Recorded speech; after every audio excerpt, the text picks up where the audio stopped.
নমস্কার, সকল দর্শক বন্ধুকে স্বাগত জানিয়ে শুরু করছি আমাদের আজকের অনুষ্ঠান হ্যালো ডাক্তারবাবু।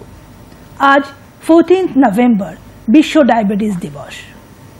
ডায়াবেটিস এমন একটি রোগ যা ধীরে ধীরে সারা পৃথিবীতে মহামারীর আকার ধারণ করেছে। ডায়াবেটিস এমন একটি রোগ যা নিঃশব্দে আপনার কিডনি, চোখ, হৃদয় এমনকি পায়েরও ক্ষতি করে চলেছে। ডায়াবেটিস আমাদের সুস্থতার পথে বাধার সৃষ্টি করছে, কিন্তু আশ্চর্যের বিষয় এই বিষয়ে কিন্তু আমরা সচেতন নই।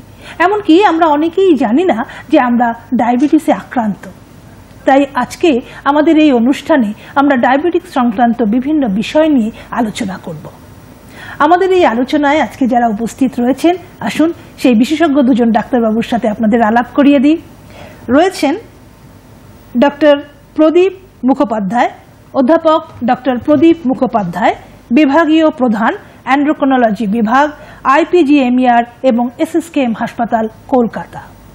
রয়েছেন ডক্টর সুবীর শর, সহকারী অধ্যাপক অ্যান্ড্রোক্রোনোলজি বিভাগ, IPGMER এবং SSKM হাসপাতাল, কলকাতা।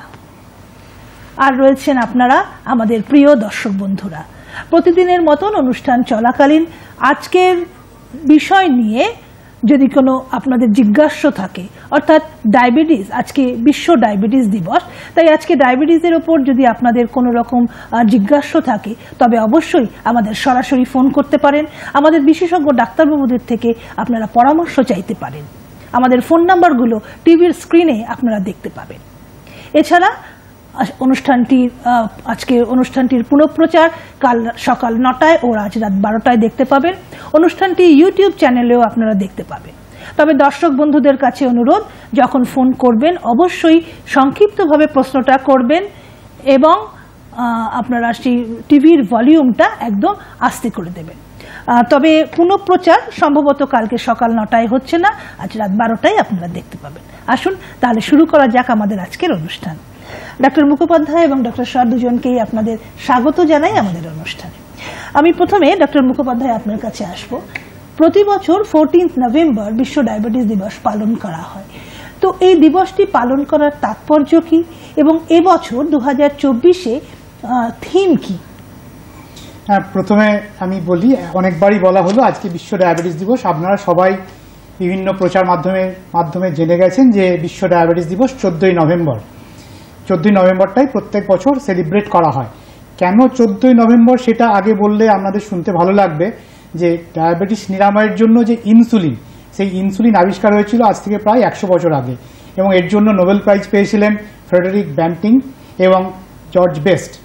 এই ফ্রেডেরিক ব্যান্টিংয়ের জন্মদিন হলো 14ই নভেম্বর।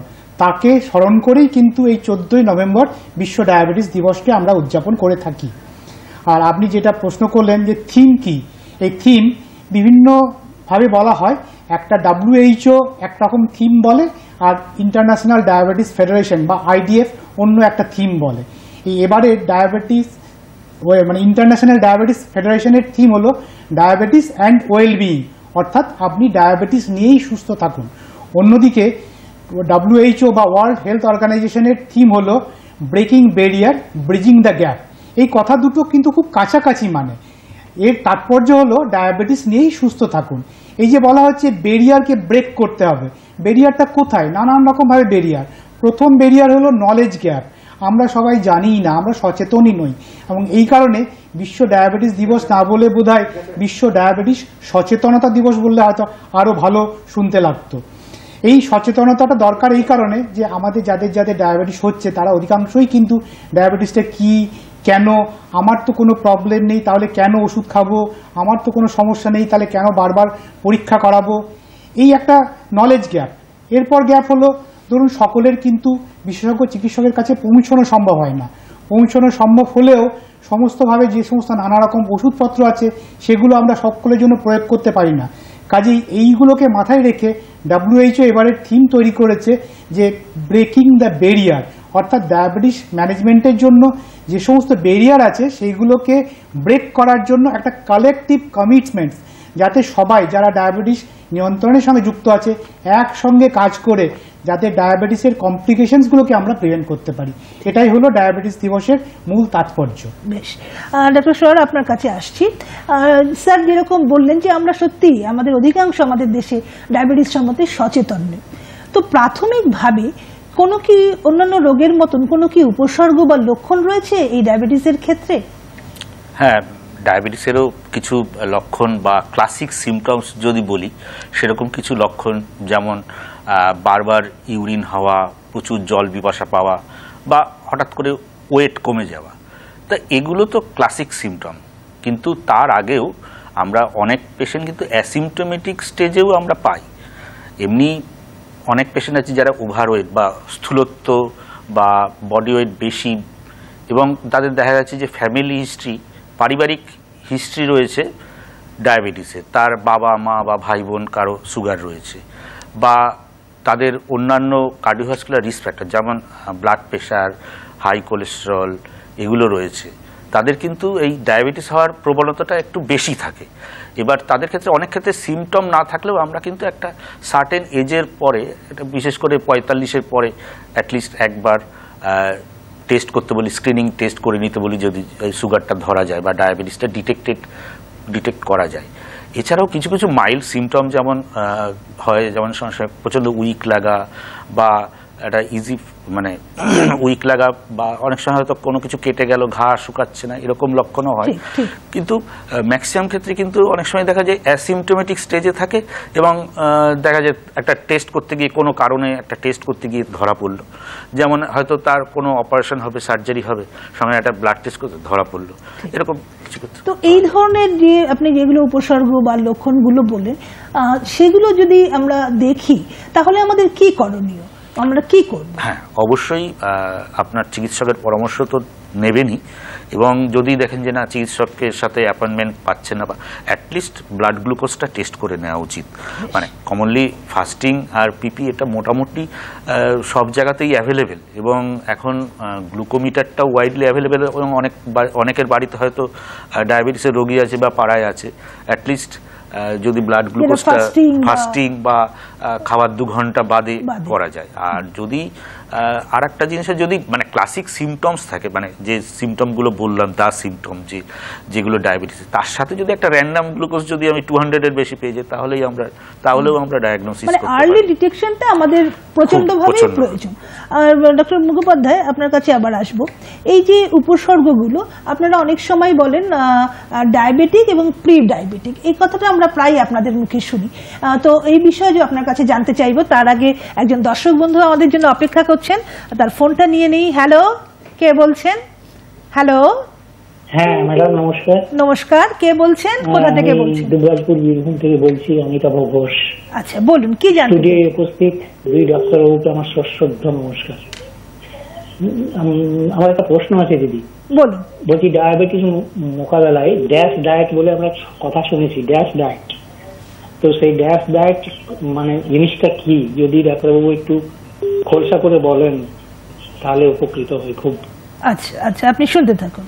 হ্যাঁ, আপনার প্রশ্নটা একটু পরে আসবো, আমরা ডায়েটের ব্যাপারটাতে পরে আসছি। ড্যাশ মানে ড্যাশ ডায়েটে যেখানে ডায়াবেটিস আর হাইপারটেনশন এই দুটোকে একসঙ্গে নিয়ন্ত্রণ করার জন্য স্পেসিফিক কিছু ফর্মুলা রিলেটেড, তাতে কত ক্যালোরি থাকবে, কত নুনের পরিমাণ থাকবে, এই জিনিসগুলো পরিমাপ করে যেমন বলা হয়, তেমনি অন্যান্য সমস্ত জিনিসই, যেমন ধরুন আগে আমরা বলতাম ডায়েট থেরাপি, এখন কিন্তু আমরা ডায়াবেটিসে ওইভাবে ডায়েট থেরাপি বলি না। কাজে সব মানুষের কিন্তু একই রকম একটা 3 ভাগে ভাগ করে, সারা পৃথিবীর মানুষকে আমি 3 ভাগে ভাগ করে 3টে ক্যালোরি দিয়ে ভাগ করে আমি বললাম এই ধরনের ডায়েট খান, কিন্তু এইটা এখন আর বলা হয় না। যেমন ধরুন কারোর যদি একটা কিডনি প্রবলেম থাকে, তার কিছু স্পেশাল ডায়েটারি রেস্ট্রিকশন থাকতে পারে, তেমনি কারোর যদি একটা ইউরিক অ্যাসিডের কমপ্লিকেশনস থাকে, তাহলে তার ক্ষেত্রে ডায়েটটা একটু অন্যরকম হতে পারে। ঠিক একইভাবে হাইপারটেনশন বা ব্লাড প্রেশার বা অন্যান্য যদি কিছু কমপ্লিকেশন থেকে থাকে, তাহলে সেই রকমভাবে আপনার ডায়েটটাকে মডিফাই করা হতে পারে। এরকম ডায়েটটা হলো একটা স্পেসিফিক ডায়েট। এই ডায়েটের ব্যাপারটা আপনার জন্য কোনটা দরকার, সেটা কিন্তু আপনার জন্য একটা এক্সপার্ট ডায়েটিশিয়ান আপনাকে বুঝিয়ে বলতে পারেন। আশা করি আপনি উত্তর পেয়ে গেছেন। ডক্টর মুখোপাধ্যায়, যেটাতে ছিলাম, এই যে ডায়াবেটিস এবং প্রি ডায়াবেটিক, এই ব্যাপারটা যদি একটু। কিছুক্ষণ আগে ডক্টর সর যেটা বলছিলেন যে লক্ষণ থাকলে খুব ভালো, লক্ষণ না থাকলেও কিছু আসে যায় না। এখন আমাদের স্ক্রিন করেই অধিকাংশ ডায়াবেটিস আমরা জানতে পারি। এবার সেক্ষেত্রে আমরা ডায়াবেটিস কার হয়েছে আর কার হয়নি এটা বলতে গেলে আমাকে কিছু সংখ্যাতত্ত্ব বা স্ট্যাটিস্টিক্সের উপর ডিপেন্ড করতে হয়।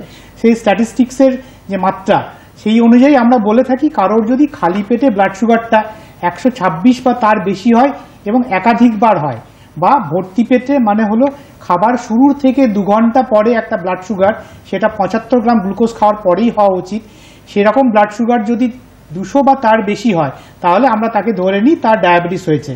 এছাড়াও কেউ যদি একটা র্যান্ডম ব্লাড সুগার চেক করেন এবং র্যান্ডম ব্লাড সুগার চেক করে যদি দেখা যায় যে সেটা 200-র বেশি আছে এবং তার সঙ্গে HbA1c 6.5-এর বেশি আছে, তাহলে সেক্ষেত্রে যদি সিমটমস থাকে তাহলেও কিন্তু আমরা বলি যে তার ডায়াবেটিস হয়েছে। তো এটা গেল ডায়াবেটিসের সংজ্ঞা। কাজেই যাদের ধরুন এই রেঞ্জটা এখনো টাচ করেনি তাদের ক্ষেত্রে 2 রকম সিচুয়েশন হতে পারে। একটা হতে পারে তাদের ব্লাড সুগার একদম নর্মাল, এই নর্মালের রেঞ্জ হলো খালি পেটেরটা আপনার থাকবে 100-র নিচে আর ভর্তি পেটেরটা থাকবে 140-এর নিচে। তাহলে তো আমাদের ক্ষেত্রে দুটো জিনিস পড়ে থাকলো, যে ধরুন কারো খালি পেটে রক্তের সুগার 100 থেকে 125-এর মধ্যে, তাহলে তিনি নর্মালও নন, আবার তাকে ডায়াবেটিস বলে আমি স্ট্যাম্প করতেও পারছি না, তাহলে এই গ্রুপটাকে বলা হয় ইম্পেয়ার্ড ফাস্টিং গ্লুকোজ। আবার খাওয়ার পরে যে ব্লাড সুগারটা আমরা দেখি সেটা যদি 140-এর নিচে যদি থাকে তাহলে নর্মাল, আবার 200-র উপরে থাকলে তাকে বলবো ডায়াবেটিস। তাহলে 140 থেকে যদি 200-র মধ্যে থাকে তাহলে তাকে আমরা বলবো ইম্পেয়ার্ড গ্লুকোজ টলারেন্স। এই আগের যেটা বললাম IFG এবং IGT এরা ঠিক ডায়াবেটিস নয় কিন্তু নর্মালও নয়, এই গ্রুপটাকে আমরা বলি প্রি ডায়াবেটিস।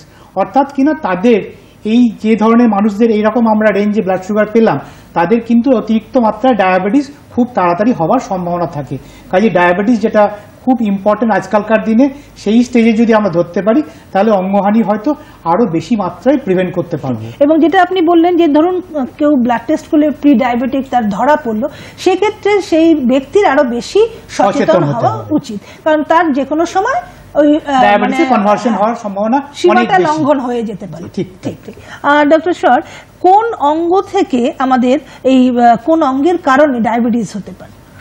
হ্যাঁ, ডায়াবেটিসটা তো আমাদের শরীরে যে ইনসুলিন হরমোনটা, এর হয়তো পর্যাপ্ত ইনসুলিন ক্ষরণ হচ্ছে না, অথবা যা ইনসুলিন ক্ষরণ হচ্ছে সেটা কাজ করছে না, এই রকম কারণেই হয়। এবং এটা কিন্তু আমাদের এই ইনসুলিনটা তৈরি হয় প্যানক্রিয়াসের আইলেট সেল বিটা সেল থেকে। তাই ইনসুলিনটা হয় তৈরি হয় না, অথবা তৈরি হলেও কাজ করতে পারছে না, যার ফলে রক্তে যে শর্করা থাকে সেটা ইউটিলাইজ হচ্ছে না। মানে আমাদের সেলে অ্যাকচুয়ালি গ্লুকোজ আমরা এনার্জি সোর্স হিসেবে ইউজ করি, এবার রক্তের মধ্যে যে শর্করাটা থাকে সেটা সেলের মধ্যে প্রবেশ করে ইনসুলিনের সাহায্যে এবং তার মধ্যে মেটাবলাইজড হয়ে এনার্জি সোর্স দেয়। তা সুতরাং এই ব্যাপারটা ইম্পেয়ার্ড হলে তখনই রক্তে শর্করার মাত্রাটা বাড়তে থাকে, এবং বাড়তে বাড়তে দেখা যায় যে বিভিন্ন অর্গান এবং বিভিন্ন সেলুলার এবং এক্সট্রা সেলুলার প্রোটিনগুলোতে গ্লাইকোসাইলেশন হতে থাকে এবং তারপরে তার ব্যাড এফেক্টসগুলো ম্যানিফেস্ট করতে থাকে। আমরা আসবো আলোচনায়, তার আগে আরেকজন দর্শক বন্ধু আমাদের জন্য অপেক্ষা করছেন। হ্যালো, নমস্কার, কে বলছেন? নমস্কার। নমস্কার, কে বলছেন? হুগলি জেলার বলাগড় থানা থেকে আমি মধুসূদন বিশ্বাস বলছি। আচ্ছা, বলুন মধুসূদন বাবু। আমি মধুসূদন বিশ্বাস বলছি। আমি একজন চাষি লোক, চাষবাস করি। আমার প্রশ্ন হচ্ছে ডায়াবেটিস এবং সুগার দুটোই কি একই রোগ? আচ্ছা, আপনি রোগের লক্ষণ আমরা কি বুঝবো, এইটুকু জানতে পারলে খুশি হই। নমস্কার। নমস্কার, আপনি শুনতে থাকুন। হ্যাঁ, দেখুন, রক্তে সুগার কিন্তু থাকাটাই স্বাভাবিক, তার মাত্রাটা কত হবে তার উপর নির্ভর করে আমরা ডায়াবেটিস হয়েছে কিনা বলবো। রক্তে সুগার সব মানুষেরই আছে এবং তার মাত্রা আমরা কিছুক্ষণ আগে যেটা আলোচনা করলাম, যদি আপনি খালি পেটে পরীক্ষা করেন তাহলে রক্তের মাত্রাটা খালি পেটে থাকা উচিত 100 মিলিগ্রাম পার ডেসিলিটার বা তার কম। তেমনি একইভাবে খাবার 2 ঘন্টা পরে থাকা উচিত 140-এর নিচে। কাজে ডায়াবেটিস হলো সেই রোগটা যেখানে রক্তের সুগারের পরিমাণটা এই রেঞ্জের বাইরে চলে গেছে এবং একাধিকবার গেছে। কাজেই সুগার আর ডায়াবেটিস, সুগারটা আমরা এমনি চলতি ভাষায় বলে থাকি, কিন্তু অ্যাকচুয়ালি রোগটার নাম হলো ডায়াবেটিস মেলাইটাস বা মধুমেহ। আসলে সুগার কিন্তু আমাদের সবারই আছে এবং থাকাটাই স্বাভাবিক, এবং না থাকলে কিন্তু আমরা অত্যন্ত বিপদেই পড়তাম। ধন্যবাদ প্রশ্ন করার জন্য, এবং খুব ভালো একটা প্রশ্ন করেছেন। মানে অনেকেই এটা কনফিউজড হয়ে যায় যে সুগার এবং ডায়াবেটিস। প্রকৃতপক্ষে আমরা যে কাজকর্ম করি, একজন মানুষ যে কাজকর্ম করে তার জন্য তো আমাদের শর্করার দরকার, তাই না? তো সেই জন্য আমাদের সুগারের দরকার, কিন্তু সেটা যেন বেশি না হয়ে যায়। আর ডক্টর মুখোপাধ্যায়, ডায়াবেটিস হচ্ছে সাইলেন্ট কিলার, আমরা জানি নিঃশব্দে আমাদের ক্ষতি করতে থাকে। তো কোন কোন অঙ্গের ক্ষতি করে ডায়াবেটিস বিশেষত? এক কথায় বললে এমন একটাও অঙ্গ নেই যার ক্ষতি ডায়াবেটিস করে না। এবার এটাকে যদি আমি একটু ভেঙে বলি যে ডায়াবেটিস হলো প্রধানত ধমনীতন্ত্রের অসুখ। এই ধমনীতন্ত্র বা যে আর্টারিজের যে অসুখ, আর্টারিগুলোকে আবার দুভাগে ভাগ করে নিই আমরা। কিছু মোটা মোটা আর্টারির অসুখ আর খুব সরু সরু আর্টারির অসুখ। মোটা মোটা আর্টারির অসুখগুলোকে আমরা বলি ম্যাক্রোভ্যাসকুলার ডিজিজ। এরকম তিনটে ম্যাক্রোভ্যাসকুলার ডিজিজ ডায়াবেটিসে খুব কমন। একটা হলো করোনারি আর্টারি ডিজিজ, একটা সেরিব্রোভ্যাসকুলার ডিজিজ বা স্ট্রোক রিলেটেড যে জিনিসগুলো হয় সেটা, আর একটা হলো পেরিফেরাল ভাস্কুলার ডিজিজ, অর্থাৎ কিনা পায়ের রক্ত চলাচল জনিত ব্যাঘাত ঘটে আপনার পায়ের শিরা বা ধমনীতন্ত্রটা নষ্ট হয়ে যায়। এই তিনটে জিনিস হলো ম্যাক্রোভ্যাসকুলার ডিজিজ বা ডায়াবেটিসে মোটা ধরনের যে ধমনীগুলো আছে সেগুলো আক্রান্ত হওয়ার জন্য হয়। আর সরু সরু যে ধমনীগুলো সেগুলো আক্রান্ত হওয়ার জন্য যে ডায়াবেটিসের কমপ্লিকেশনসগুলো হয় সেগুলো প্রাইমারিলি হলো ডায়াবেটিস থেকে কিডনি ড্যামেজ, যাকে আমরা বলি ডায়াবেটিক নেফ্রোপ্যাথি, ডায়াবেটিস থেকে নার্ভের ড্যামেজ, যাকে আমরা বলি ডায়াবেটিক নিউরোপ্যাথি, আর ডায়াবেটিস থেকে চোখের ড্যামেজ, যেটাকে বলে ডায়াবেটিক রেটিনোপ্যাথি। এটা তো গেল সাধারণভাবে। এছাড়াও কিন্তু আমি যে কথাটা দিয়ে শুরু করেছিলাম যে এমন কিন্তু একটাও অঙ্গ প্রত্যঙ্গ নেই যেটা কিন্তু ডায়াবেটিসের প্রকোপ থেকে ছাড় পায়। কাজেই ধরে নিতে পারেন ডায়াবেটিসের মোটামুটি শরীরের সমস্ত অঙ্গ প্রত্যঙ্গই আহত হতে পারে। ঠিক, আমরা আসবো কি কি অঙ্গ আমাদের হয় সেটা আমরা আস্তে আস্তে করে আমরা আলোচনায় আসবো। তার আগে আরেকটা ফোন নিয়ে নিই। হ্যালো, নমস্কার, কে বলছেন? হ্যালো বন্ধু, কে বলছেন? হ্যাঁ, আমি বড়নগর থেকে বলছি। হ্যাঁ বলুন, নামটা বলুন। কিশোর কুমার চন্দ্র, বড়নগর। আমার বয়স 60+। আচ্ছা বলুন, কি জানতে চাইছেন? আমার 23 বছর ধরে সুগারে খুব কষ্ট পাচ্ছি। আমি আর্জিকর ডাক্তার বাইরেও দেখাই ডায়াবেটিস। তাতে আমার সুগার না খেয়ে হচ্ছে খালি পেটে 142-43 কালিশু বেড়ে যায়, 200 হয়ে যায়। আবার পিটিটা হয়ে যায় আবার 300, 350, 400। ইনসুলিন নিই 30-70, মেটফর্মিন 500 খাই। আর্জিকর থেকে মনে যায় বাইরেও দেখাই। আর এর জন্য আমার কষ্ট হচ্ছে, জানি গলার অবস্থা খারাপ হয়ে গেছে। আমি ফাংশন করি, আর আমার হাত পা খুব অসার টান হয়ে যাচ্ছে, সিরা পায়ে মোজা পরে থাকতে হয়। ওই 15 বছর ধরে হচ্ছে এটা নার্ভের, সেটা করে দেখাচ্ছি। আপনি কি জানতে চাইছেন? দুটো পা খুব কষ্ট হয় হাঁটতে, আমার হাঁটুতে। হ্যাঁ, আপনি জানতে চাইছেন কি? সুগার প্রেশারটা আমার একটু হাই আছে, হাই তো কখনো 130 বা 140/80, কখনো আবার হয়ে যায় 160/90। হ্যাঁ, আপনি কি জানতে চাইছেন একটু বলুন, আপনার সমস্যাটা বলুন। বলছি টেলিমিস্টার 40 আর পেগামনি M75 আমি সেই যাচ্ছি। আপনি কি জানতে চাইছেন এটা বলুন। এটা কি করে ডাক্তার নিরাময় বলুন তো? আমি ইনসুলিন নিতে পারলাম 16 আর 14। হ্যাঁ, আপনি কি জানতে চাইছেন একটু বলুন। আচ্ছা ঠিক আছে, আপনি শুনতে থাকুন। আজকে আমাদের বিশ্ব ডায়াবেটিস দিবসে এই সংক্রান্ত আলোচনা হচ্ছে, আপনি শুনতে থাকুন। ডক্টর স্যার যেটা বলছিলেন স্যার, যে বিভিন্ন অঙ্গকেই আমরা ডায়াবেটিস আমাদের আক্রান্ত করে, ক্ষতি করে। তো পায়ের ক্ষেত্রে যেটা বলছিলেন, পাকে কিভাবে ক্ষতিগ্রস্ত? হ্যাঁ, পায়ে ওই যে বলুন ধমনীতন্ত্রের অসুখ, ফলে পায়ের ধমনীগুলো এফেক্টেড হয়, যার ফলে কি হয় আস্তে আস্তে সেগুলোতে ব্লাড সার্কুলেশন বা ব্লাড চলাচলগুলো কমতে থাকে, ন্যারোয়িং মানে সরু হয়ে যায়, যার ফলে কিন্তু অনেক সময় অনেক জায়গাতে হয়তো ব্লাড সাপ্লাই ঠিকভাবে পৌঁছায় না। এবং আর একটা হয় যে নার্ভগুলোকেও তো সুগার থেকে এফেক্ট করে, ফলে নিউরোপ্যাথিও হয়। এবার তার জন্য কি হয়, আমাদের সেন্সেশনগুলো চলে যায়, কোনো কোনো জায়গায় অসাড় হয়ে যায়, বুঝতে পারে না, যার ফলে এবার পাটা তো খুব ইম্পর্টেন্ট অর্গান, মানে আমরা তো পায়ে সবসময় ইউজ হচ্ছে। এবার যদি আমার সেন্সেশনটা চলে যায় তাহলে তো আমি বুঝতে পারবো না, আমি একটা গরম জিনিসে পা দিয়ে দিলাম, আমার পা পুড়ে গেল, পায়ে ঘা হয়ে গেল, বা পায়ে কিছু ফুটে গেল, আমি সঙ্গে বুঝতে পারলাম না। ফলে সেটা কিন্তু পরবর্তীকালে কমপ্লিকেশন এলো, যেমন নিউরোপ্যাথিক। এবং আর একটা যেটা, ওই ধমনীতে যদি রক্ত চলাচল কমে গিয়ে রক্ত কমে যায়, তখন কি হচ্ছে, সেখানেও একটা ঘা হওয়ার সম্ভাবনা থাকছে। সেই জন্য পায়ের যত্নটা অনেক সময় পা আমরা দেখি ফুলে যায়। হ্যাঁ, সেটা তো ইডিমা, মানে পায়ে ধরুন মানে বডিতে ফ্লুইড ওভারলোড যখন হয়ে যায় তখন ইডিমা হয়। সেটা তো মানে ধরুন ডায়াবেটিসের থেকে, ডায়াবেটিক কিডনি ডিজিজ থেকে হতে পারে, বা লিভার ডিজিজ থেকেও হতে পারে এবং হার্টের কারণেও হতে পারে, অনেকগুলো কারণই এটার আছে। তা সেটাও তো মানে সেটা অবশ্যই, সেটা হলে অবশ্যই চিকিৎসকের পরামর্শ গ্রহণ করা উচিত। কি জন্য পাটা ফুলছে সেটা অ্যাসেস করা দরকার। ডক্টর মুখোপাধ্যায়, কিডনির ক্ষেত্রে কিভাবে ডায়াবেটিস ক্ষতি করে? হ্যাঁ, কিডনি এই কিছুক্ষণ আগে বললাম ডায়াবেটিক নেফ্রোপ্যাথি বা ডায়াবেটিক কিডনি ডিজিজ এখন বলা হয়। ডায়াবেটিসে যে সমস্ত কমপ্লিকেশনসগুলো আছে তার মধ্যে একটা মেজর কমপ্লিকেশন হলো ডায়াবেটিক কিডনি ডিজিজ।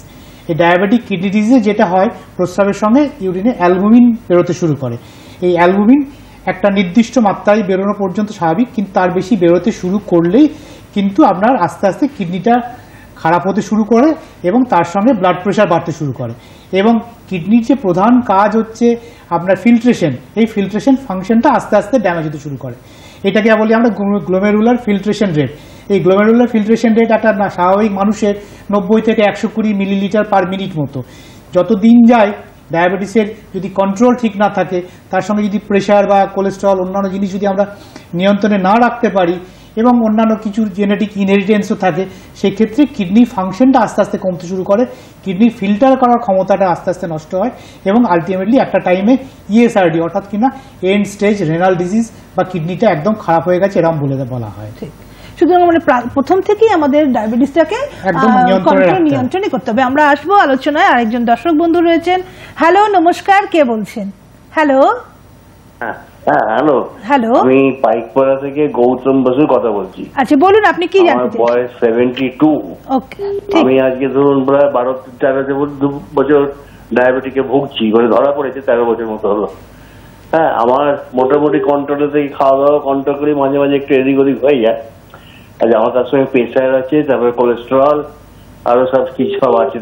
আপনার সমস্যাটা? এখন কথা হচ্ছে যে মাঝে মাঝে দেখি সুগার খাবার পরে যেতে সুগার লেভেলটা বেশ 295-300 এরকম হয়ে যায়, আবার তারপরের দিন একটু কমে যায়, 242, 220 এরকম হয়। আর এখানে ফাস্টিংটা মোটামুটি ঠিকই থাকে, একচাকে করি আর কি বাড়িতে বসে বসে। এখন কথা হচ্ছে যে আমি খাওয়া দাওয়া মোটামুটি কন্ট্রোলই করি, কি জানি কখন কেন এরকম হয়ে যায় জানি না। আচ্ছা, আপনি শুনতে থাকুন। ধরুন এমনি আমি জানতে চাইছি এইভাবে তো আমি বেঁচে থাকতে পারবো তো? কারণ আমার তো অন্য কোনো অসুবিধা নেই, বসে বসে পেনশন ভালো টাকাই পাই।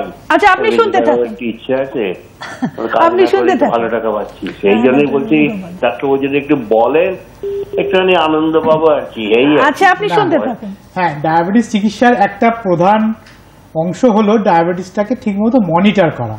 এই মনিটরিং এর পার্টগুলো কি কি আপনি জেনে রাখলে ভালো হয়। আমরা বলি, এই যে কিছুক্ষণ আগে বলছিলাম কত রক্তে সুগার হলে তাকে বলবো ডায়াবেটিস, তেমনি আপনার যদি ডায়াবেটিস থেকে থাকে তাহলে চিকিৎসার মাধ্যমে সেই নিয়ন্ত্রণটা কোন লেভেলে রাখতে হবে এটা কিন্তু একটা নির্দিষ্ট মাত্রা তৈরি করা আছে। সেই জন্য আমরা কয়েকটা জিনিস বলি। খালি পেটে রক্তের ব্লাড সুগারটা মোটামুটি ধরুন 80 থেকে 120-র মধ্যে থাকা উচিত। ভর্তি পেটেরটা 140-160 পর্যন্ত ঠিক আছে। আর HbA1c সেটা 6.5-এর নিচে থাকলেই ভালো। আপনার 72 বছর বয়স, কাজেই 7-এর নিচে থাকলেও চলবে। কাজেই আপনার ফাস্টিং এবং পিপি ব্লাড সুগার, এই পিপি মানে হলো ধরুন জল খাবার 2 ঘন্টা পরেও আমরা দেখা যেতে পারে, আবার ভাত খাবার 2 ঘন্টা পরেও দেখা যেতে পারে, কারণ অনেক ক্ষেত্রে আমরা সব রকম পিপি চেয়ে থাকি। কাজেই এই বিভিন্ন রকম ব্লাড সুগারগুলো করে আপনার কাছে, আপনি বলেছেন গ্লুকোমিটার আছে, কাজেই গ্লুকোমিটার দিয়ে ব্লাড সুগারগুলো চেক করে কোন সময় কোন ওষুধটা বাড়াতে হবে এই জিনিসটার ডিসিশন আপনি নেবেন না। এইটা আপনার জন্য যিনি ডাক্তারবাবু দেখছেন তিনি, ধরুন আপনার খালি পেটটা নর্মাল, ভর্তি পেটটা বেশি আছে, তাহলে তিনি হয়তো ডাক্তারবাবু আপনার সকালে যে ওষুধ চলছে সেটা হয়তো পরিমাণটা একটু বাড়াবেন। আমি ধরে নিচ্ছি আপনার ডায়েটারি রেস্ট্রিকশন, মানে যে খাওয়া উচিত, যেগুলো খাওয়া উচিত নয় সেইগুলো আপনি মেনে চলেন এবং আধ ঘন্টা নিয়মিত হাঁটাচলা করেন।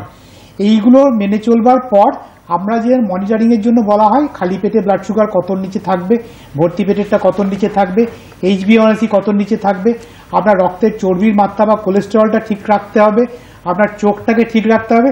মানে এই বিভিন্ন অর্গানগুলোর মনিটরিংটা যদি আমরা ঠিকঠাক করে থাকতে পারি, তারপর তো বাকি ব্যাপারটা মানুষের হাতে থাকে না। কাজে আমাদের তরফে যেটুকু রয়েছে, আমরা যেন আপনার ডায়াবেটিস কমপ্লিকেশনগুলোকে প্রিভেন্ট করার জন্য এখনো পর্যন্ত যা যা সায়েন্টিফিক গাইডলাইন আছে সেইগুলোতে যেন আমরা পিছিয়ে না থাকি। ঠিক, আশা করি আপনি উত্তর পেয়ে গেছেন। ডক্টর মুখোপাধ্যায়, এই যে কোনো সার্জারি করতে গেলে, এমনকি দাঁত তুলতে গেলেও ডাক্তারবাবুরা বলেন আপনার ডায়াবেটিস আছে কিনা, এটা কেন বলেন?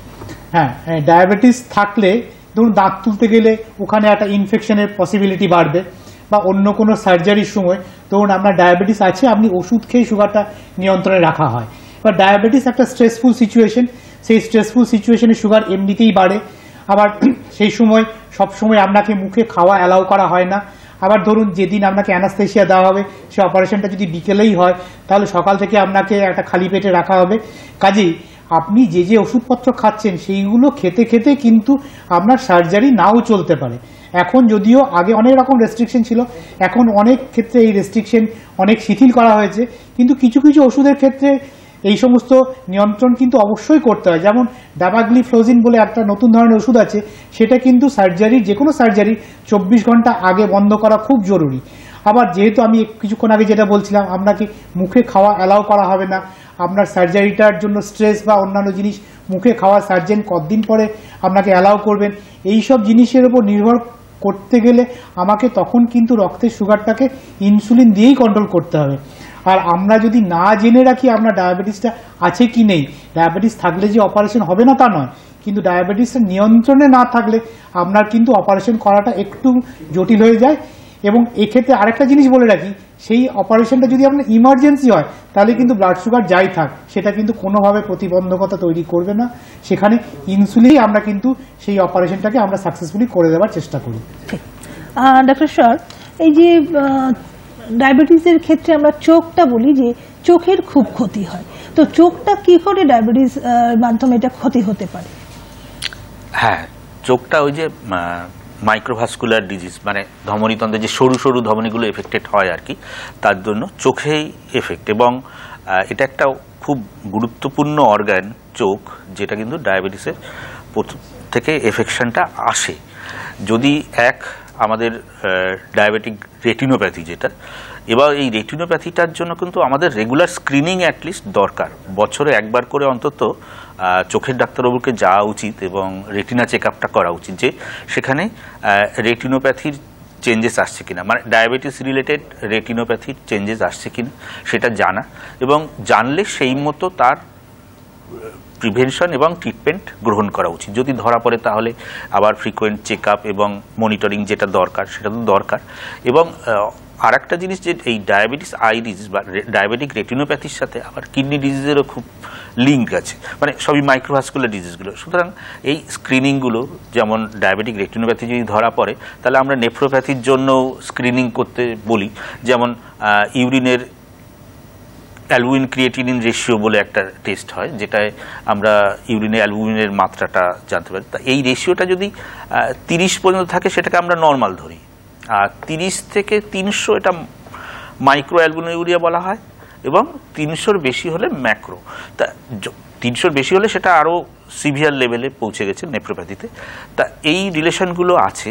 তা সুতরাং সেই জন্য রেগুলার অ্যাটলিস্ট বছরে একবার করে চোখ পরীক্ষা করা উচিত। ডায়াবেটিস যাদের থাকবে অবশ্যই চোখের ব্যাপারে, কিডনির ব্যাপারে আমরা বছরে একবার বা বছরে দুবার স্ক্রিনিংটা আমাদের খুবই এখানে আমি একটা কথা বলি, যেটা ডক্টর সর বললেন এক্ষুনি, যে আমরা যে ডায়াবেটিক রেটিনোপ্যাথি স্ক্রিন করি, তাতে কিন্তু চোখের ডাক্তারবাবু চোখের ড্রপ দিয়ে যে রেটিনার মধ্যে যে আর্টারিগুলো আছে ডাইরেক্টলি দেখতে পান।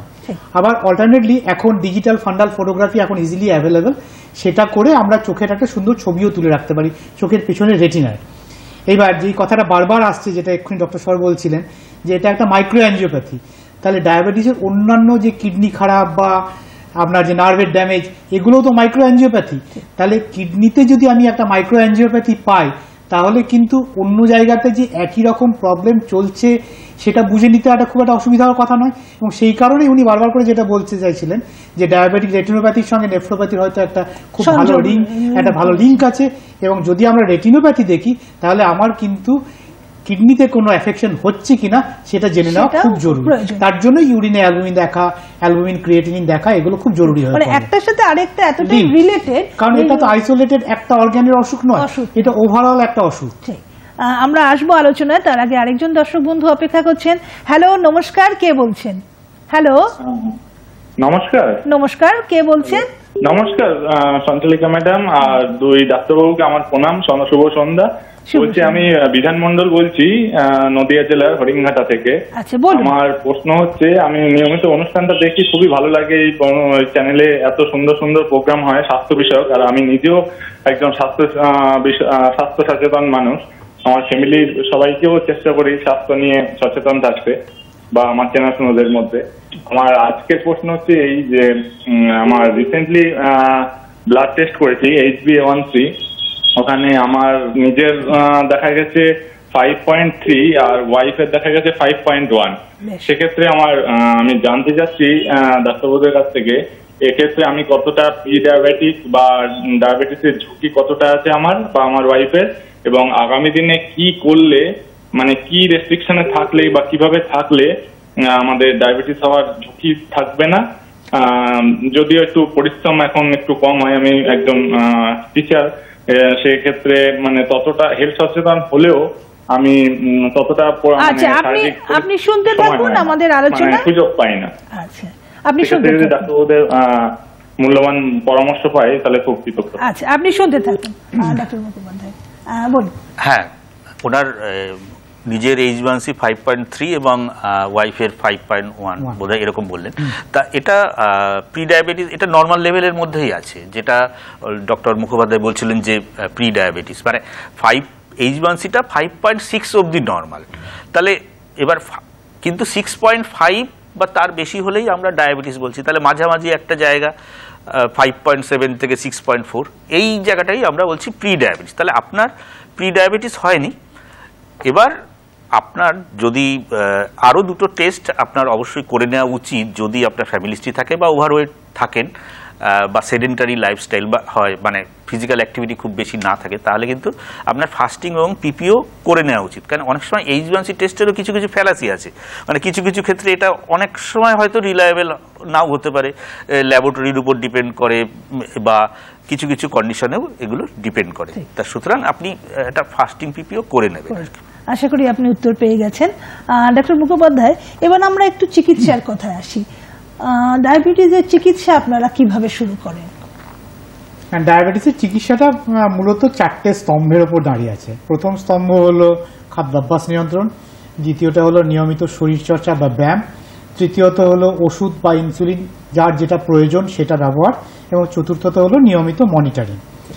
খাদ্যাভ্যাস নিয়ন্ত্রণটা হচ্ছে সবচেয়ে জরুরি, এবং কার ক্ষেত্রে কতটা খাবেন, কি খাবেন, কিভাবে খাবেন, এই ব্যাপারে কিন্তু একটা ভালো এক্সপার্ট ডায়েটিশিয়ান আপনাকে পরামর্শ দিতে পারে।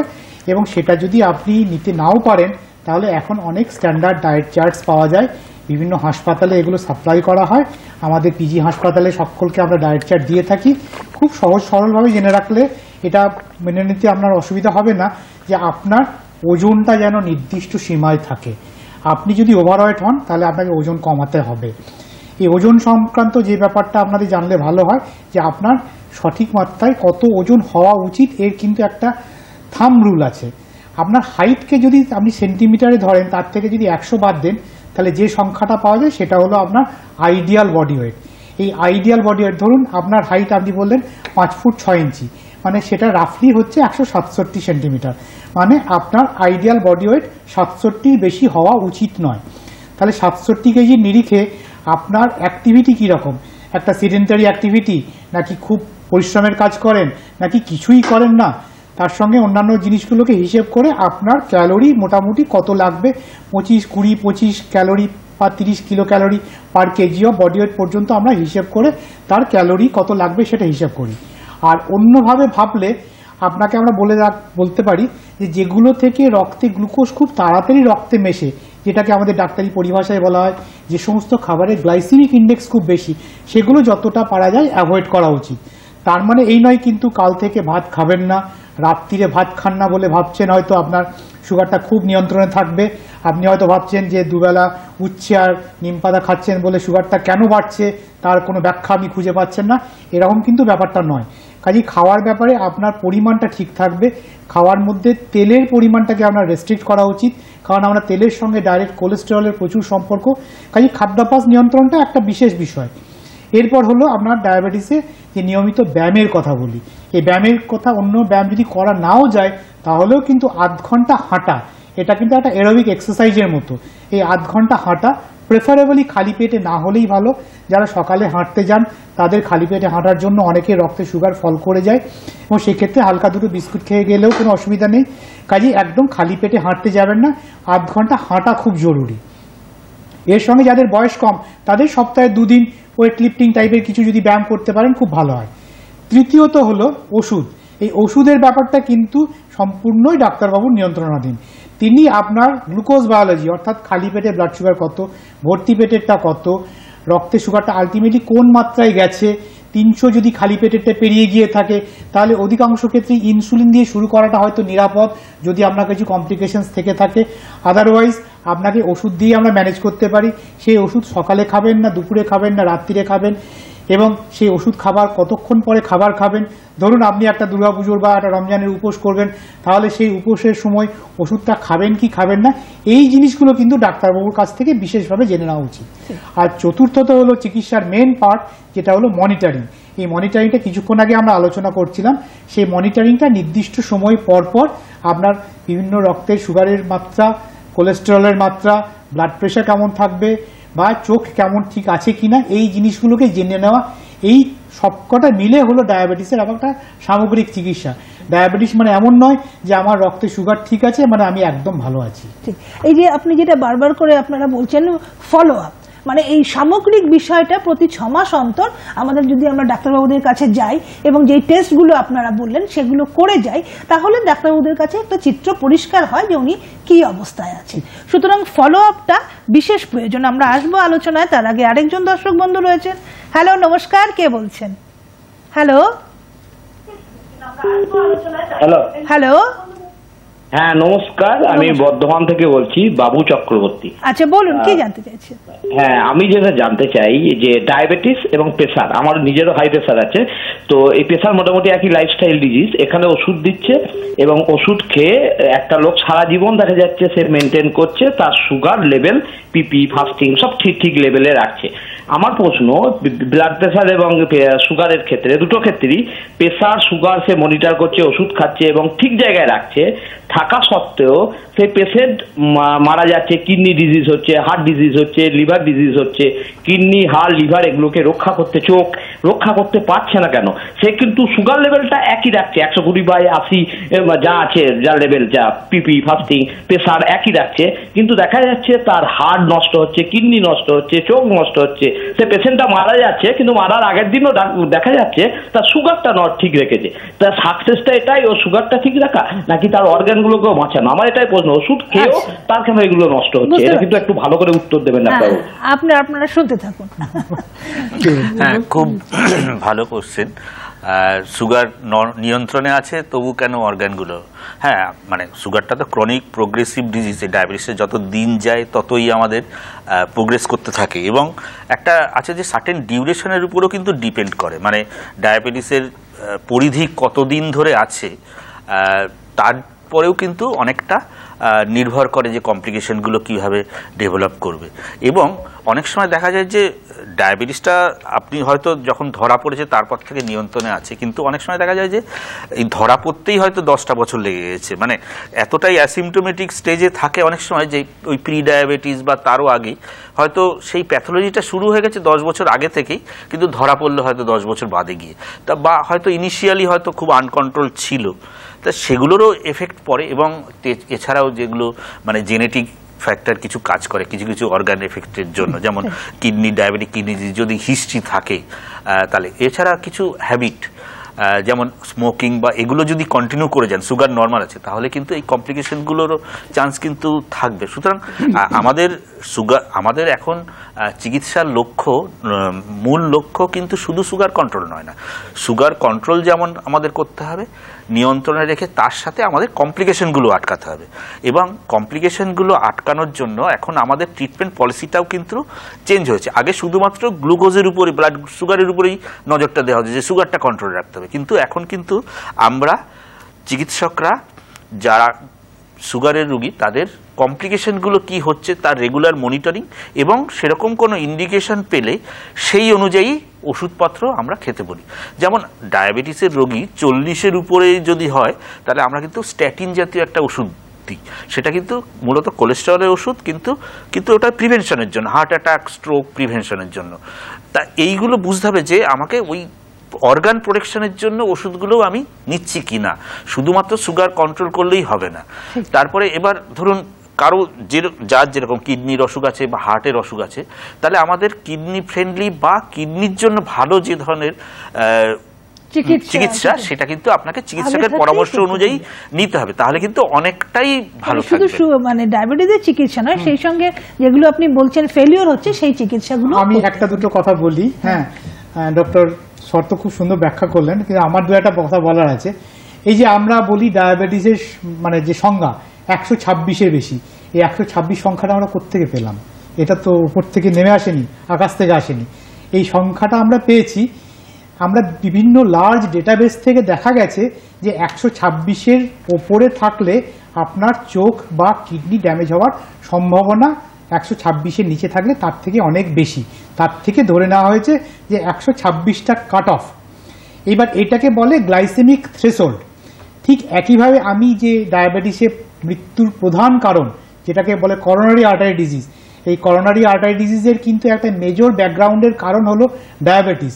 ডায়াবেটিস প্রায় সারা বিশ্বে যে মৃত্যুহার, তার 2/3 মৃত্যুহারের জন্য ডায়াবেটিস দায়ী। এবং সবচেয়ে যেটা বড় কথা হলো, এই করোনারি আর্টারি ডিজিজের জন্য কিন্তু কোনো গ্লাইসেমিক থ্রেশহোল্ড নেই। আপনারা নিশ্চয়ই দেখে থাকবেন যে সুগার থাকলে তার হার্ট অ্যাটাক বেশি হচ্ছে, কিন্তু যার সুগার নেই তার কি হার্ট অ্যাটাক হচ্ছে না? কাজে সুগারটাকে আমি যদি কন্ট্রোল করেও রাখি, তাহলেও কি আমি তাকে হার্ট অ্যাটাক থেকে বাঁচাতে পারবো? আর শুধু তাই নয়, আমাদের যে বর্তমান চিকিৎসা, এই চিকিৎসার উদ্দেশ্য হলো রিস্ক ফ্যাক্টরগুলোকে রিডিউস করা, রিস্ক ফ্যাক্টরগুলোকে জিরো লেভেলে নিয়ে আসা, কিন্তু এখনো পর্যন্ত সেভাবে সম্ভব নয়। ঠিক। ডক্টর মুখোপাধ্যায়, এই যে ইনসুলিনের ব্যাপারটা আপনি বলছেন, আপনারা যেটা ডায়াবেটিসের অন্যতম চিকিৎসার মাধ্যম, ইনসুলিন সম্পর্কে সাধারণ মানুষের একটা ভীতি রয়েছে। তো এই ব্যাপারে যদি বলেন, আপনার থেকে উত্তরটা নেব। তার আগে আরেকজন দর্শক বন্ধু রয়েছেন। হ্যালো, নমস্কার। হ্যালো, ঠিক আছে। হ্যালো হ্যালো, কে বলছেন? হ্যাঁ, আমি বর্ধমান জেলা কাটোয়া থেকে একজন প্রাইমারি শিক্ষক বলছিলাম। আমার এজ 31। হ্যালো, হ্যাঁ আমরা শুনতে পাচ্ছি, আপনি বলুন। হ্যাঁ হ্যাঁ, বলছি যে আমার মানে ক্রনিক প্যানক্রিয়াটাইটিস ধরা পড়ার পর আমার ডায়াবেটিস দেখা দেয়, এবং ক্রনিক প্যানক্রিয়াসে স্টোনও ধরা পড়েছিল, যে কারণে আমার ওয়েট 65 থেকে 45 হয়ে গেছিল।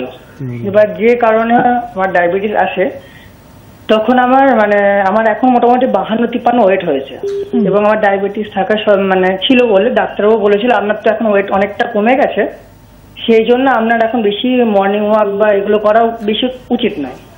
আমার এখন 52-53 কেজি মতো ওয়েট আছে। আপনি কি জানতে চাইছেন? 7 ইঞ্চি।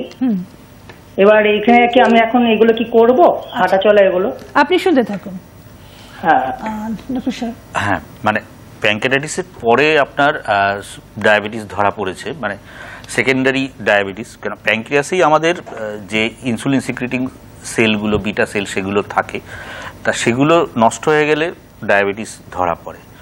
তা এক্ষেত্রে আপনাকে তো এক তো প্যানক্রিয়াটাইটিসের ভুগছেন, তার চিকিৎসা চালাতে হচ্ছে, তার সাথে এবং সুগারের চিকিৎসা। উনি এখন কায়িক শ্রমটা করবেন? হ্যাঁ, না মানে দেখুন, মানে যেহেতু প্যানক্রিয়াটিক ডায়াবেটিস, এখানে ইনসুলিন রেজিস্ট্যান্সের অতটা ভূমিকা না থাকলেও কায়িক শ্রমটা কিন্তু উপকার আপনাকে দেবেই। সেটা আপনার কার্ডিওভাস্কুলার হেলথ ঠিক রাখতে সাহায্য করবে। সুতরাং কায়িক পরিশ্রম, রেগুলার এক্সারসাইজটা অবশ্যই করবেন। যে কোনো সুগারের রোগীদেরই আমরা বলি কায়িক পরিশ্রম বা রেগুলার এক্সারসাইজটা জরুরি। আশা করি আপনি উত্তর পেয়ে গেছেন ডক্টর মুখোপাধ্যায়। যেটা ইনসুলিন নিয়ে বলছিলাম, তার আচ্ছা আরেকজন বন্ধু রয়েছেন সঙ্গে। হ্যালো, নমস্কার। হ্যালো হ্যালো, হ্যাঁ কে বলছেন, কোথা থেকে বলছেন? আমি বরানগর থেকে ডক্টর বজুদুল্লাহ চট্টোপাধ্যায় বলছি। আমি আমার মিসেস ডক্টর কৃষ্ণা চট্টোপাধ্যায়ের সম্বন্ধে একটু জানতে চাইছি। ওর ডায়াবেটিসে আমরা মাঝে মাঝে মেজার করে দেখি যে ওর যে পোস্ট মানে প্রি ডায়াবেটিক যেটা, এই মর্নিং যেটা মানে ফাস্টিং, সেটা কিন্তু সবসময় 85 থেকে 95 মধ্যে থাকে, কিন্তু ওর বিপিটা সবসময় ওই 180, 190, 200, 210, কখনোই কিন্তু আমরা ওইটা ওর থেকে নিচে নামতে পারি না। অথচ ও কিন্তু জেনুভিয়া 50 খায় এবং সেটা হচ্ছে মর্নিং ব্রেকফাস্টের পর। এইটা কেন হয়? সবসময় ফাস্টিংটা কিন্তু বিলো 100। আচ্ছা, আপনি শুনতে থাকুন। মাসে যদি 4 বার মেজার করি তো তাতেও সেই আমি বুঝতে পেরেছি ডক্টর বরজত দুলাল আমার ব্যক্তিগত বন্ধু, হ্যাঁ, তাকে আমার শ্রদ্ধা জানাই। ও আজ যাদবপুরের অধ্যাপক। যাই হোক, ওনার মিসেসের সঙ্গে আমার ব্যক্তিগত পরিচয় অনেক খুব গভীর। তো যাই হোক, যে পরিচয়টা দিলেন তার ভিত্তিতে আমি ডক্টর চট্টোপাধ্যায়কে বলি যে খালি পেটটা নর্মাল, ভর্তি পেটটা বেশি, এই সিচুয়েশনটা একটা বিশেষ কিছু সিচুয়েশনে হয়। যেমন ধরুন, যদি আপনার ডায়েটের পরিমাণটা যদি ঠিক রেস্ট্রিক্টেড না হয়, নাম্বার 1। নাম্বার 2, আপনাকে যদি স্টেরয়েড জাতীয় কিছু ওষুধ খেতে হয় বা আপনার ওষুধের পরিমাণটা যদি যথেষ্ট না হয়ে থাকে, সেক্ষেত্রে আমরা যেটা বলি যে খালি পেটটা যদি, আমি কিছুক্ষণ আগে বলছিলাম, বেশি থাকে, তাহলে রাত্রিরের ওষুধটাকে আমরা অ্যাডজাস্ট করার চেষ্টা করি। ঠিক একইভাবে ভর্তি পেটটা যদি বেশি থাকে, তাহলে খাবার আগে যে ওষুধটা ডক্টর চট্টোপাধ্যায় যেটা বলছিলেন যে জানুভিয়া 50 হয়তো খাওয়া হয়, মেবি যে জানুভিয়া 50টা ওনার জন্য যথেষ্ট নয়, সেক্ষেত্রে ওষুধের ডোজটাকে স্টেপ আপ করতে পারি। কারণ জানুভিয়া বা যে সিটাগ্লিপটিন জাতীয় ওষুধ, সেটাকে 100 পর্যন্ত আমরা দিতে পারি। এছাড়াও অন্যান্য কিছু আমাদের অপশনস আছে। সব ওষুধ যদি সবাই সমানভাবে টলারেট করতে না পারে, তাহলে খুব অল্প ডোজে প্র্যান্ডিয়াল ইনসুলিন দেওয়ার ব্যাপার থাকতে পারে। কাজেই পিপি কন্ট্রোল হবে না এটা কিন্তু কোনো ব্যাপার নয়। কিসের মাধ্যমে কন্ট্রোল হবে সেটা কিন্তু আমরা ওই সিচুয়েশন স্পেসিফিকভাবে ভেবে ঠিক করতে হবে আমাদের। ঠিক, আশা করি উত্তর পেয়ে গেছেন। ডক্টর মুখোপাধ্যায়, আপনি ইনসুলিনের ব্যাপারটা যদি একটু বলেন। হ্যাঁ, এই ইনসুলিনের ব্যাপারে যেটা আপনি শুরু করেছিলেন, ইনসুলিনের ব্যাপারে প্রচণ্ড ভীতি সবার মধ্যে রয়েছে। আমরা বলি যে ইনসুলিন নিয়ে ভয় পাবার কিছু নেই। একটা মানুষ আমার কাছে এলো, ধরুন আমি আজকে 50 জনকে দেখলাম, তার মধ্যে হয়তো 3 জনকে ইনসুলিন দিলাম, আর তিনি কিন্তু আমার কাছে কাকুতি মিনতি করছেন যে আমাকে ছেড়ে দিন, ইনসুলিনটা দেবেন না। বা কেউ হয়তো বলেন যে আমি ইনসুলিন নিচ্ছি, আমি একটু কিছুদিন 2 সপ্তাহের জন্য বাইরে বেড়াতে যাব, তাহলে তার পরিবর্তে কি 2 সপ্তাহ কোনো ওষুধ খেতে পারি? তো এই দুটোকে যদি আমি আলাদা করে ভাবি, যে একটা মানুষ আমার কাছে এসে কাকুতি মিনতি করছে যে আমি, মানে অ্যাজ ইফ আমি খুব জোর করে তাকে ইনসুলিনটা দিতে চাইছি, আমি কিন্তু বাকি 47 জনকে ইনসুলিনের কথাই তুলিনি, গল্পই তুলিনি। এবং ওই যে 3 জনকে যে আমি ইনসুলিনের কথা বললাম, তার সঙ্গে কিন্তু আমার কোনো ব্যক্তিগত শত্রুতাও নেই, বরঞ্চ তাকে ইনসুলিন না দিতে পারলেই আমার ভালো লাগতো এই সুবাদে যে তাকে আমাকে বোঝাতে কম হবে, আমার সময় কম নষ্ট হবে। কিন্তু তা সত্ত্বেও আমি ইনসুলিনটা দিতে চাইছি, কারণ আমরা ইনসুলিন তখনই দিই যখন ওষুধ হয় কাজ করছে না, বা ওষুধের ডোজটা একটা ম্যাক্সিমাম রেঞ্জে পৌঁছে গেছে, বা ওষুধটা দিতে আমার কোনো আপত্তি আছে। যেমন ধরুন মেটফর্মিন জাতীয় ওষুধ, ক্রিয়েটিনিন একটা সার্টেন লেভেলের বেশি থাকলে দেওয়া যায় না। এই কিছুক্ষণ আগে এফসিপিডি বা ওই প্যানক্রিয়াসের ডায়াবেটিসের কথা বলছিলেন, সেক্ষেত্রে ওই জানুভিয়া ওষুধটার কথা যেটা ডক্টর চট্টোপাধ্যায় বললেন, সেই ওষুধটা সেখানে ব্যবহার না করাই ভালো। কাজে সব ওষুধ সবার কাছে সমানভাবে ব্যবহার করা যায় না। এছাড়াও বয়সের সঙ্গেও কিছু সম্পর্ক আছে। কাজেই আমি যদি দেখি যে আপনার ওষুধ দিয়েও ঠিক ওষুধ ঠিক মাত্রায় দিয়েও আমি কন্ট্রোল না করতে পারি, তখনই ইনসুলিনটা দেওয়ার কথা ওঠে। এটা গেল আপনার ইনসুলিন তৈরি হচ্ছে না, তাতে ইনসুলিন দিচ্ছি, এরকম একটা গল্প। অন্য একটা দিকে হলো, কিছু কিছু ক্ষেত্রে আমরা টেম্পোরারি কারণে ইনসুলিন দিয়ে থাকি। যেমন ধরুন কোনো গর্ভবতী মহিলার ক্ষেত্রে যদি ডায়াবেটিস ধরা পড়ে, সেখানে ওষুধ খুব নিরাপদ নয়, অধিকাংশ ক্ষেত্রেই ইনসুলিন দিতে হয়। এবং সেই ইনসুলিনটা যেহেতু টেম্পোরারি কারণে দিয়েছি, প্রেগনেন্সিতে বাচ্চার যাতে কোনো ক্ষতি না হয়, মায়ের সুগারটা যাতে ঠিক মতো কন্ট্রোলে থাকে, এই জন্য দেওয়া হয়েছে। কাজেই তার ক্ষেত্রে প্রেগনেন্সি হয়ে যাওয়ার পর অধিকাংশ ক্ষেত্রে ইনসুলিনটা আর লাগে না। কাজেই তার যে ধারণা থেকে থাকতে পারতো যে ইনসুলিন একবার দিলেই সারা জীবন, এই কথাটা কিন্তু সেভাবে সত্যি নয়। কাজে আসল কথাটা হলো, আপনার যদি দেবার কারণটা পার্মানেন্ট কারণ হয়ে থাকে, তাহলে আপনাকে সারা জীবন নিতে হবে। আর দেবার কারণটা যদি টেম্পোরারি কারণ, আমি আরও 2-1টা টেম্পোরারি কারণ বলতে পারি। ধরুন একটা মানুষের একটা অপারেশন হবে, সার্জারি হবে, সেই সার্জারির সময় তো তিনি ওষুধ খেতে পারবেন না, তাকে ওষুধ খেতেও দেওয়া হবে না, মুখে খাবারও দেওয়া হবে না, অথচ তার সুগারটা ওই স্টেজের মধ্যে কন্ট্রোলে রাখতে হবে। ইনসুলিন দিলে আমি এক্ষুনি দিয়ে 2 ঘন্টা পরে তার রেসপন্স বুঝতে পারি, ওষুধ দিয়ে তার রেসপন্স বুঝতে আমার 2 দিন লাগতে পারে, 3 দিন লাগতে পারে, প্লাস ওষুধের নানা রকম কমপ্লিকেশনস থাকতে পারে ওই সময়। কাজেই এই ইনসুলিন যদি আমি কোনো কারণে কাউকে টেম্পোরারি কারণে দেওয়া থাকে, তাহলে সেগুলোকে উইথড্র করতে আমাদের কোনো অসুবিধা নেই। আর অন্য যে ক্ষেত্রে আমরা ইনসুলিন দিয়ে থাকি, সেগুলো অধিকাংশ ক্ষেত্রেই কিন্তু একটা পার্মানেন্ট কারণের জন্য। আর আমি এখানে আরেকটা কথা যেটা আমি তুলেছিলাম, যে যার ইনসুলিনে কন্ট্রোল আছে, তিনি আমাকে বললেন যে তিনি 2 সপ্তাহ বেড়াতে যাবেন, তাকে যেন একটা ওষুধ করে দেওয়ার কোনো অপশন আছে কিনা। তার ক্ষেত্রে আমি বলি যদি থাকতো তাহলে কি সত্যি আমি ইনসুলিনটা তাকে দিতাম? ঠিক, তো মানে তাহলে সেই প্রশ্নটাই ওঠে না। ইনসুলিনের ক্ষেত্রে কোনো ভয়ের না, কিছু মানে ভয় নেওয়ার কিছু অনেক সময় তো আমরা প্রথম ধরা পড়লো খুব হাই সুগার নিয়ে, তার হয়তো বডি ওয়েটটাও অনেকটা কমে গেছে, সেখানে হয়তো আমরা ইনিশিয়ালিও ইনসুলিন শুরু করে দিই। ডাক্তারবাবু আমাকে প্রথমেই ইনসুলিন দিয়ে দিচ্ছেন না, আপনার জন্য কিন্তু সেই মুহূর্তে ইনসুলিনটাই প্রযোজ্য। এবং পরবর্তীকালে দেখা গেছে সেসব ক্ষেত্রে কিন্তু ইনসুলিন নিয়ে সুগারটা খুব তাড়াতাড়ি কন্ট্রোলে এসে তারা কিন্তু আবার ওরাল মেডিসিনে দেখা গেল 3 থেকে 6 মাসের মধ্যে আবার শিফট হয়ে খুব সুন্দর কন্ট্রোলে আছে। সুতরাং ইনসুলিন দিলেই ঘাবড়াবেন না। আর আরেকটা যেটা দর্শক বন্ধুদের বা আমাদের সাধারণ মানুষেরই প্রশ্ন থাকে, যেরকম আমাদের প্রেশারের ওষুধ সারা জীবনই খেতে হয়, ডায়াবেটিসের ওষুধ যখন আমরা শুরু করি ডায়াবেটিস হয়তো কন্ট্রোলেই রইলো, তাহলে কি আমাদের সেই ওষুধটা কন্টিনিউ করতে হবে? হ্যাঁ, মানে আমাদের ডায়াবেটিসটা কন্ট্রোলে আছে, মানে ওষুধ ওষুধ এবং লাইফস্টাইল তারই যোগফল হিসেবে। তা সুতরাং এর থেকে কোনোটা যদি বাদ চলে যায় তাহলে কিন্তু সুগারটা আবার চলে আসার সম্ভাবনা বাড়তে পারে বা হতে পারে। সুতরাং ওষুধ কন্টিনিউ খেয়ে যেতে পারে। ঠিক, আরেকটা হচ্ছে এই যে দীর্ঘদিন আমরা ডায়াবেটিসের ওষুধগুলো খাচ্ছি তাতে কি কোনো সাইড এফেক্ট আছে? হ্যাঁ, আমরা ডাক্তারবাবুরা যখন কোনো ওষুধ প্রেসক্রাইব করি তার রোগীর সম্পূর্ণ কন্ডিশনটা অ্যাসেস করেই করি, কার জন্য কোন ওষুধটা ভালো হবে এবং তার জন্য কি সাইড এফেক্ট সেটা বিচার করেই দেয়া হয়। এবং ম্যাক্সিমাম সুগার ওষুধের খুব মাইল্ড সাইড এফেক্ট সেরকম কিছু নয়, এবং এগুলো খুব এক্সটেন্সিভ ট্রায়ালের মাধ্যমে কিন্তু এই অ্যাপ্রুভাল পায়। সুতরাং ভাবার কোনো কারণ নেই যে এই ওষুধগুলো প্রচন্ড পরিমাণে কোনো সাইড এফেক্ট আছে। ডক্টর মুখোপাধ্যায়, আমাদের অনুষ্ঠান প্রায় একদম শেষের মুখে, আপনি দর্শক বন্ধুদের আজকের দিনে কি মেসেজ দেবেন ডায়াবেটিস সম্পর্কে? আজকে বিশ্ব ডায়াবেটিস দিবস, আবার তাই সবাইকে বলি যাদের ডায়াবেটিস আছে তারা ডায়াবেটিসকে ভয় পাবেন না। ডায়াবেটিসকে নিয়েই সুস্থ থাকা যায় যদি আপনি ডায়াবেটিস সংক্রান্ত বিভিন্ন বিষয়গুলো মেনে চলেন, খাদ্যাভ্যাস নিয়ন্ত্রণ করেন, নিয়মিত শরীরচর্চা করেন, ডাক্তারবাবুর পরামর্শ মতো ওষুধপত্র ঠিক সময় ঠিকভাবে খাওয়া দাওয়া করেন এবং নিয়মিত যদি মনিটরিংটা মেনটেন করেন তাহলে ডায়াবেটিসের যে জটিলতা সেগুলো থেকে কিন্তু অনেকাংশেই আপনারা সুস্থ থাকতে পারেন। এবং এই সরকারি হাসপাতালে আপনাদের চিকিৎসা, সরকারি হাসপাতালে খুব ভালো ব্যবস্থাপনায় সব রকম অধিকাংশ ওষুধপত্রই এখন পাওয়া যায় এবং ঠিকভাবে দেখাও হয়। আপনাদের অনেক ধন্যবাদ এখানে আসার জন্য। এতক্ষণ আমরা ডায়াবেটিস সংক্রান্ত বিভিন্ন বিষয় নিয়ে জানতে পারলাম। আশা করি আপনারা সচেতন হলেন। আপনারা সকলে ভালো থাকুন, সুস্থ থাকুন এই কামনা করি। নমস্কার।